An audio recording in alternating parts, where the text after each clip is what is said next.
Bienvenue dans cette nouvelle petite vidéo consacrée à Wang Po et à l'étude de sa pensée. Et à propos de pensée, justement, aujourd'hui, nous allons, comme c'est marqué dans le banc titre, parler des pensées conceptuelles.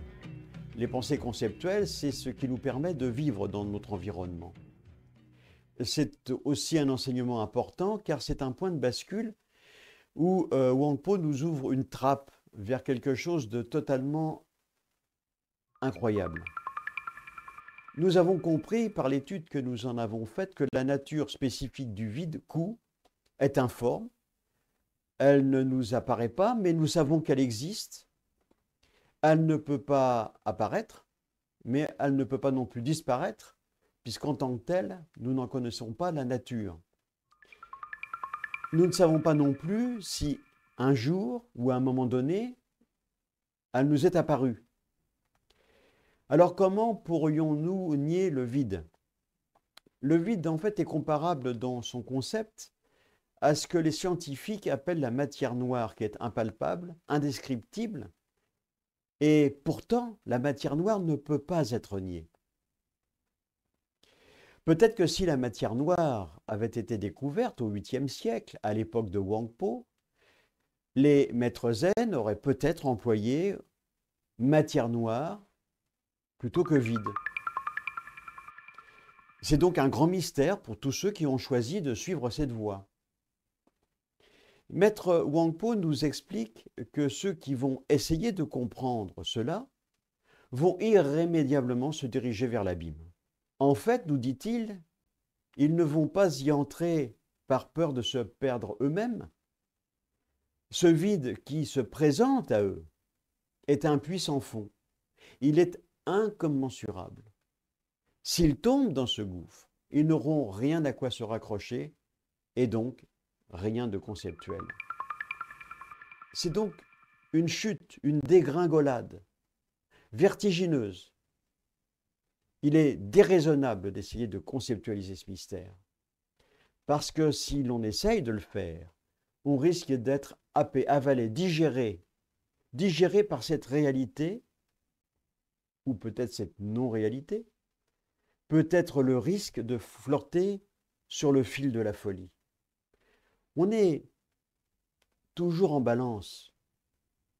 C'est très subtil, il faut faire très attention. C'est la raison pour laquelle il faut mieux pratiquer avec un maître.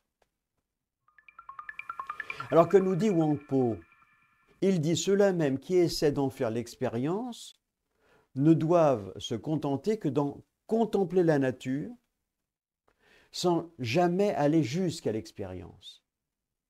S'arrêter avant, c'est l'absence à soi-même qui va permettre d'entrouvrir la porte de ce mystère. Ainsi, précise-t-il, ceux qui recherchent à atteindre cet objectif, la connaissance du vide, par la cognition ordinaire, vont aller de recherche en recherche.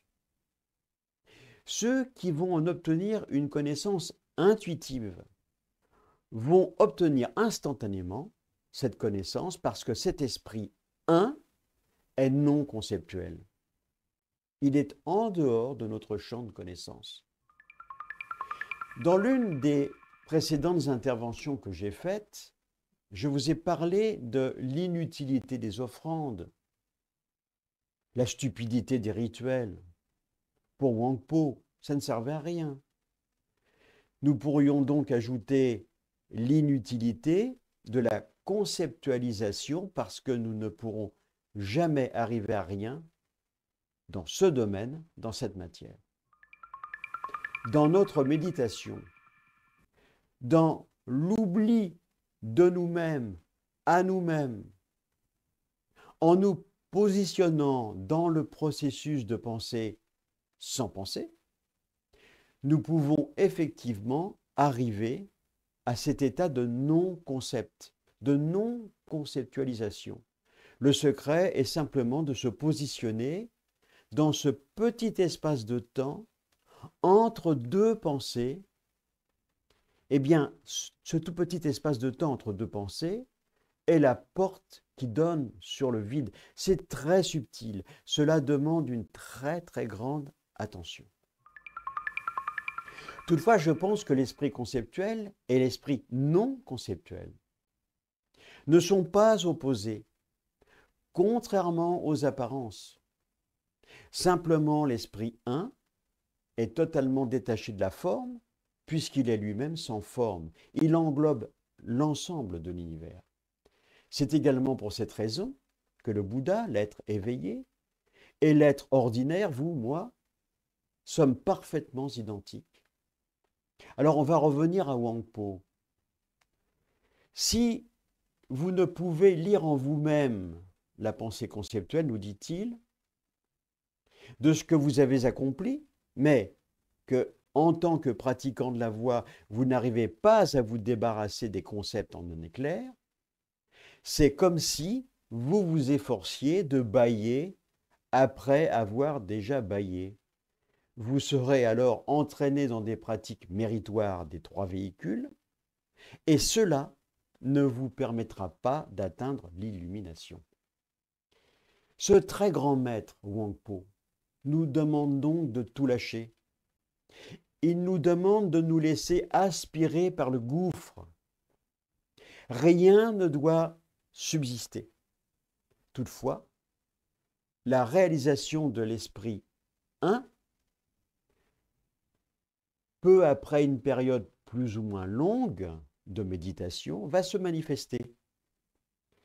Seuls ceux qui entendent et comprennent cet enseignement que je viens de faire peuvent se débarrasser de la pensée conceptuelle, comme ça, en un éclair. C'est ce que nous dit Wangpo. Voilà, je vous laisse sur cette toute petite phrase et je vous retrouve bientôt pour vous parler de ce qu'est le Bouddha subi et le Bouddha d'étape. Et puis je voudrais aussi vous préciser une petite chose. Dans les commentaires, si vous avez des questions, vous pouvez aussi les poser. À bientôt.